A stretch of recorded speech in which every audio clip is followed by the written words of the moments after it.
Hi friends, good morning. எல்லோரும் நல்லா இருப்போம். இன்றைக்கி புதன்கிழமை காலைல நான் எல்லா வேலையுமே முடிச்சுட்டேன். ஏன்னா இன்றைக்கி கோயிலில் திருக்கல்யாணம், அதனால் கிடுகிடுன்னு முடிச்சுட்டேன். கோதுமை தோசை கரைச்சி வச்சுருக்கேன். பாப்பாவுக்கு மட்டும்தான் தேங்காய் சட்னி, அதனால் கொஞ்சோண்டு தேங்காயும் பச்சை மிளகாவும் போட்டு வச்சுருக்கேன், அரைக்கணும். எனக்கு சாம்பார் இருக்குது, அதை சாப்பிட்டுட்டு நான் கோயிலுக்கு போயிடுவேன். அப்புறம் பாத்திரத்தெல்லாம் தேய்ச்சி வச்சுட்டேன். நம்ம பியூரிட்டில் இது ஒரு டேங்க் 10 லிட்டர் ஃபில் ஆகுறதுக்கு நமக்கு இவ்வளோ தண்ணி வேஸ்ட் ஆகுது. நான் எப்போதுமே அதை பிடிச்சி வச்சுருப்பேன் செடிக்காக. அப்படியே பார்த்திங்கன்னா லஞ்ச்லாம் பேக் பண்ணிட்டேன். டைம் பார்த்திங்கன்னா கரெக்டாக 7 சின்ன பெரிய பாப்பாவை எழுப்பி விடணும்.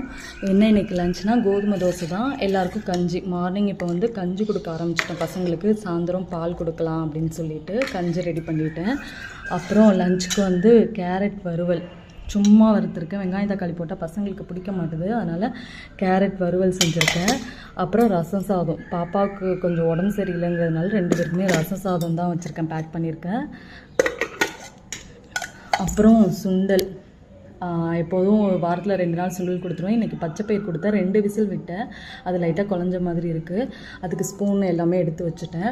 அப்புறம் சிப்ஸ் கொடுத்துருக்கேன். ஏன்னா பழம் கொடுக்க வேண்டாம், வேறு என்ன கொடுக்குறதுன்னு எனக்கு தெரியல. சுண்டல் கொடுத்துட்டேன். நட்ஸ் கொடுத்தா அவளுக்கு ஒத்துக்கலை, இப்போ வாமிட் பண்ணுறா, அதனால் சிப்ஸ் வச்சுட்டேன். அப்புறம் பார்த்திங்கன்னா எனக்கு ட்ரை ஃப்ரூட் ஜூஸு, ஜீரக தண்ணி நான் ஒரு சொம்பு போட்டு வச்சுருவேன். காலைல வரைக்கும் இது வரைக்கும் குடிச்சிருக்கேன், மீதியை குடிச்சிடணும். தண்ணியெல்லாம் இது பண்ணிட்டேன். இதுதான் இன்றைக்கி நம்ம வீட்டில் லஞ்ச் அண்ட் ஸ்நாக்ஸ். ஃப்ரெண்ட்ஸ், உங்களுக்கு இந்த வீடியோ பிடிக்கும்னு நினைக்கிறேன். வீடியோ பிடிச்சிருந்தா லைக் பண்ணுங்கள், சப்ஸ்கிரைப் பண்ண மறந்துடாதீங்க ஃப்ரெண்ட்ஸ். தேங்க்யூ.